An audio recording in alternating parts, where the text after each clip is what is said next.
In 1954, the average American man brought home about $70 a week. It bought the house, the Chevy, the television in the corner. But it did not buy the second one. It did not cover the hospital bill, the daughter's braces, the down payment his wife did not know he was saving for. So after the dishes were cleared and the porch light came on, millions of husbands slipped out to a second job nobody talked about. Some were proud of it. Most were quietly ashamed. All of them kept it off the dinner table. These are the 30 side hustles husbands in the 1950s ran after dark. The moonlighting, the tinkering, the small enterprises built in basements and garages while the neighbors thought they were asleep. Hit subscribe because number 1 built more than furniture. Let's count them down, starting with number 30. Number 30, the scissor grinder worked the sidewalks after supper, and plenty of factory men worked them too. A husband with a foot-pedal whetstone strapped to a bicycle could roll down the block after his shift, ringing a small bell, and every housewife with a dull carving knife would come to the door. He charged a dime a blade, a quarter for garden shears, and on a good summer evening he cleared $3 or $4, a full day's factory pay in 2 hours of sparks. The wheels screamed, the metal glowed orange, and the smell of hot steel drifted between the porches. He kept it quiet because grinding was old country work, and a man with a factory badge was supposed to be above it. But the dimes bought the Christmas gifts, and nobody at the table asked where they came from. Number 29.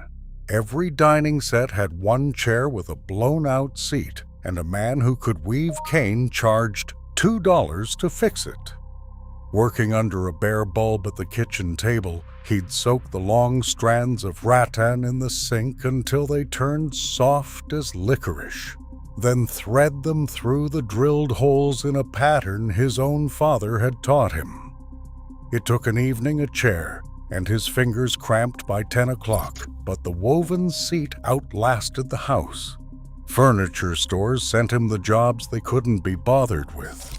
He kept a coffee can of dimes on the shelf above the workbench. The neighbors thought he just liked to whittle. He never corrected them. Number 28. When the Schwinn came off the assembly line and every kid on the block wanted one, the fathers who could true a wheel became neighborhood legends after supper. A husband would flip the bike upside down on the garage floor, spin the wheel, and listen for the wobble like a doctor with a stethoscope. He patched tubes in a bucket of water, watching for the string of bubbles, charged a quarter for the patch, and 50 cents to true a rim. Come Christmas, half the block quietly paid him to assemble the shiny new bikes, so the magic held up on Christmas morning. He worked past midnight in December, greased to the elbows, so other men's children would believe. It was the best-kept secret on the street. Number 27. The power mower changed the American lawn, and the man who could resurrect a dead Briggs and Stratton never wanted for beer money. On summer evenings, the driveway filled with bulky mowers, their owners defeated by a fouled spark plug or a gummed carburetor. He'd pull the plug, sand the points, blow out the jet, and yank the cord. And when it coughed to life, the neighbor grinned like he'd witnessed a resurrection. $2 a mower, more if he had to order a part from the catalog. The smell of gasoline and cut grass hung over the garage until dark. He told his wife it was just helping out. The coffee can told a different story. Number 26. In the coal-heated neighborhoods, a clean flue meant a house that didn't burn down, and a husband with a set of weighted brushes and a good ladder made his rounds after dark in the fall. He'd climb onto the frosted roof with a rope and a brick-heavy brush, working it down the chimney while soot rained into the firebox below. $3 a chimney, cash, no receipt. He came home black as a miner, showered twice, and said nothing about the extra money folded into his work boot. The old-timers still recall the silhouette on the roof line at dusk, a man nobody discussed, doing the dirty work that kept the winter safe. Number 25. Before vinyl and computers, every storefront window, every truck door, every church bulletin board was lettered by hand, and a factory man with a steady wrist and a box of camel hair brushes could earn more in a weekend than in a week on the line. He would tape off the glass, mix his own gold leaf size, and pull long, confident strokes freehand while the shopkeeper watched in awe. $10 for a window, more for gilt lettering. His hand never shook, though his supervisor never knew he had the gift. Saturdays, he smelled of turpentine and pride. He signed his work in a tiny corner where only he would ever look. Number 24.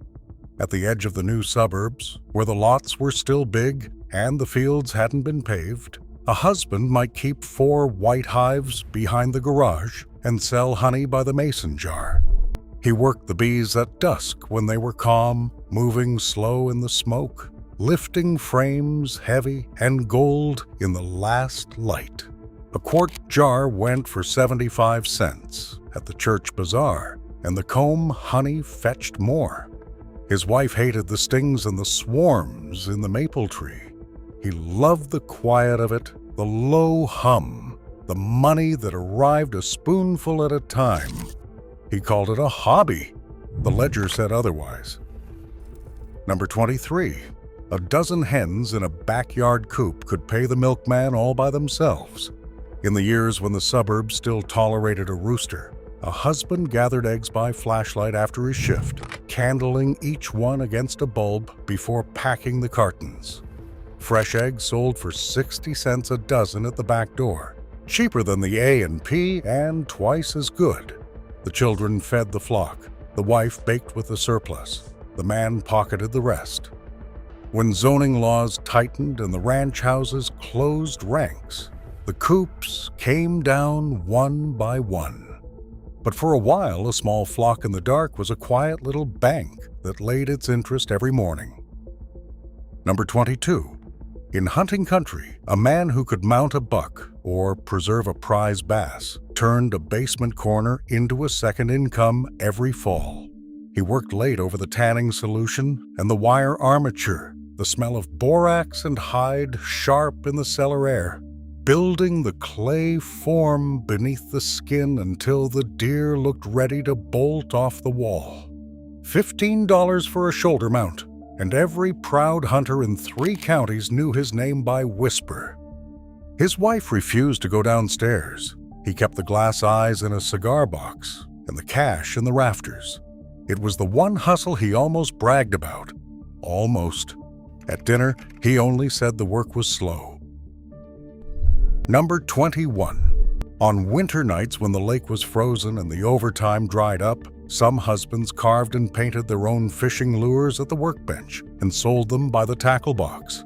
He would whittle a cedar plug, screw in the hooks, and paint scales so lifelike the bass couldn't tell the difference. Then peddle them to the bait shop for a dime apiece, or trade a dozen for a tank of gas. The kitchen smelled of enamel and glue long after the kids were in bed. Fishermen swore his homemade plugs outfished anything from the catalog. He never told them it started because the paycheck ran out in February. Number 20. Nearly every parlor in America had an upright piano, and every upright drifted flat by spring. A husband with a good ear and a tuning hammer could walk into a neighbor's front room after work and leave 45 minutes later $3 richer. He'd mute the strings with felt strips, set the temperament by ear alone, and coax each note back into line while the family listened from the kitchen. Word traveled through the church choir and the school music teacher faster than any advertisement. He kept his tools in a worn leather roll and his appointments in his head. His own boss never knew the quiet man on the loading dock had perfect pitch. Number 19. A man who understood the guts of a lock was never short of evening work in a neighborhood full of forgetful people. When a housewife locked herself out or a landlord needed a rekey, he would arrive with a canvas roll of picks and tension wrenches and have the door open before the coffee cooled. $2 a lockout, more to cut a set of keys on the little hand vise in his basement. He learned the trade in the army and kept it sharp on his own back door. Folks trusted him with their keys, which meant they trusted him with everything. He was careful to stay above suspicion. A locksmith's reputation was the only tool that mattered. Number 18. Inside a wristwatch lived 100 parts smaller than a grain of rice, and the husband who could clean and reassemble them worked under a jeweler's loupe long after the household slept. He spread the movement on a velvet tray, tweezers steady, breathing shallow so a mainspring wouldn't launch a gear across the room. $1.50 to clean a pocket watch, $5 to fix a mantel clock that had gone silent for years. The tick returning to a dead clock was, he said, the most satisfying sound he knew. Drugstores and jewelers farmed the overflow to him. He worked in a pool of lamplight, in total silence, mending time itself for pocket change. Number 17. When shoes cost real money and were meant to last a decade, a man with a cobbler's last and a jar of rubber cement kept the whole block walking. He'd pull the worn heel, cut new leather from a side hide, and hammer the sole back with a mouthful of tacks, the way his grandfather had. $50 for heels, $1 for a full resole. The garage smelled of leather and shoe black. Factory men brought him their steel toes. Mothers brought the children's scuffed Oxfords. He saved families the price of new shoes and asked only that they not mention it to the shop downtown that charged triple. Discretion was half the trade. Number 16. A barber's chair in the basement, a striped cape, and a good pair of shears turned a Saturday morning into steady cash, and plenty of factory men cut hair on the side without ever hanging a shingle. 50 cents a head, a quarter for a boy, and the line of neighbors ran out the cellar door. He had learned in the service, snapped the cape, and gossiped while the clippers buzzed, sending each man up the stairs looking sharp for church. The licensed barber in town grumbled about it, but a working man could not argue with half price. The smell of talc and witch hazel lingered in the basement all weekend. He called it a favor. The tips said business. Number 15. In an era when a suit was an investment and every man owned exactly one good one, the husband who could take in a seam or turn a frayed collar was worth his weight in thread. Often it was his wife's machine he borrowed after she'd gone to bed, letting out a waistband here, shortening trousers there, pressing the crease sharp with a hot iron and a damp cloth. $1 for a hem, more for a full alteration. Word spread through the men at the plant who couldn't afford the tailor downtown. He worked by the whir of the singer late into the night. He never called himself a tailor. He just knew where the needle went. Number 14. A sagging armchair didn't have to be thrown out, not when a neighbor could strip it to the frame and bring it back to life for a fraction of a new one. On weekends, the husband hauled tired sofas into the garage, pulled 1,000 tacks, retied the springs with jute twine, and stretched new fabric drum-tight over fresh batting. $20 to reupholster a chair, and the customer's own cast-off looked showroom new. The garage filled with horsehair and the pop of the tack hammer. Furniture stores quietly sent him their repair work. His hands were always full of staples, and his weekends full of somebody else's furniture. At dinner, he said only that he'd been out in the garage. Number 13. The Picture Palace ran 2 shows a night, and a married man could pick up the late shift, threading film and sweeping aisles long after his day job ended. Up in the hot little booth, he would lace the reel through the projector, watch for the cue marks in the corner of the frame, and make the changeover so smooth the audience never blinked. $1 an hour, and all the popcorn he could carry home in his coat. He saw every film in town from behind a small window, alone in the dark. His kids thought he worked late at the plant. He let them think it and slipped them into the Saturday matinee for free. Number 12. Every wedding, every VFW hall, every Saturday night dance needed a band. And the husband who could play a passable saxophone or thump a stand-up bass earned more in one gig than 2 days on the clock. He kept the horn in the trunk and slipped out after supper in his one good jacket, playing the standards until 1 in the morning while couples turned slow across the floor. $10 to $15 a night, split 4 ways, plus whatever fell in the tip jar. He came home smelling of cigarette smoke and other people's celebrations. His wife knew about this one. She just wished he'd be home before the milkman. Monday, back on the line. He never mentioned the weekend. Number 11. The corner tavern needed hands on its busy nights, and a steady married man was exactly the sort the owner trusted behind the bar. He'd pour drafts and mix highballs 3 evenings a week, listening to other men's troubles for tips that sometimes doubled his wage. $1 an hour and a pocket full of change by closing. He learned to nurse the rowdy ones toward the door and cut off the ones with families waiting. The regulars called him by name. His own wife rarely knew which nights he worked and which he simply stayed late. He kept a clean apron in the car and a roll of ones in his sock. Some things a man handled without commentary at his own dinner table. Number 10. When the second shift let out and the buses stopped running, a husband could clip a taxi light to his own sedan or drive for the local company and turn the empty night into cash. He worked the depot, the tavern district, the hospital doors, ferrying strangers home for a quarter drop and a dime a mile. The dashboard glowed. The radio crackled with the dispatcher. The streets belonged to him and the street lamps. $10 on a Good Friday, more on New Year's Eve. He saw the city no daytime man ever saw. His family slept while he earned the mortgage payment 1 fare at a time, and by breakfast he was clean-shaven and ordinary again. Number 9. A good camera cost a month's pay, but the husband who owned one and knew how to use it turned weddings and portraits into a thriving evening trade. He'd set up flood lamps in the church basement, pose the nervous couple, and capture the day on rolls of black and white he developed himself in a bathroom darkroom that smelled of vinegar and fixer. $25 a wedding, and the prints ordered by the dozen. Red safe light glowing, he watched faces rise up out of the blank paper in the developer tray like magic.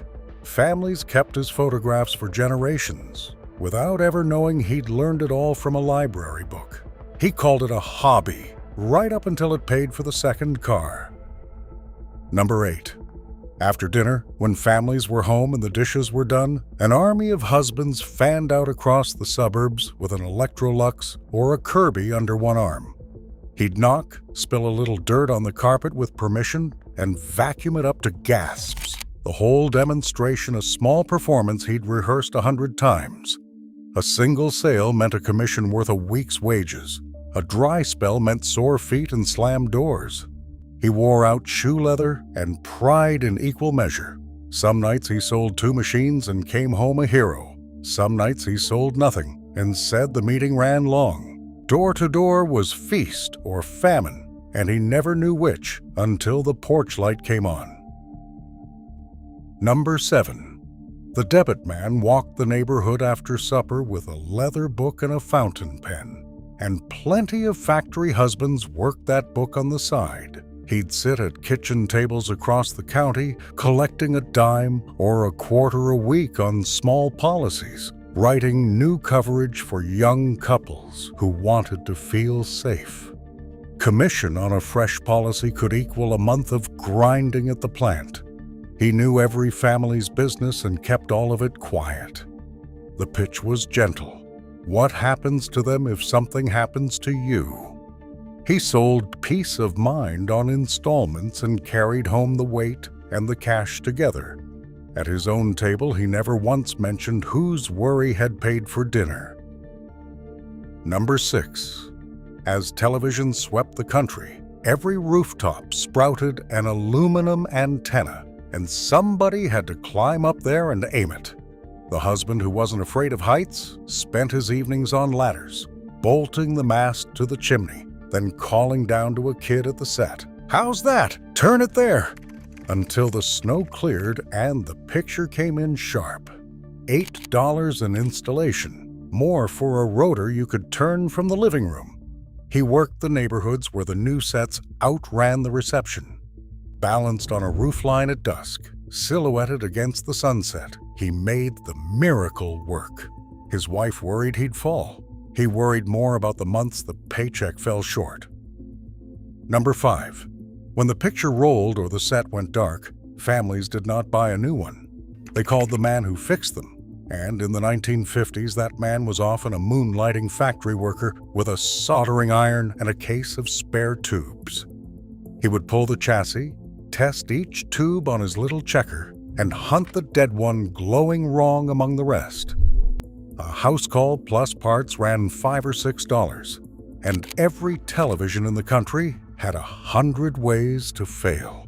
His basement bench glowed with warm filaments and the smell of hot rosin.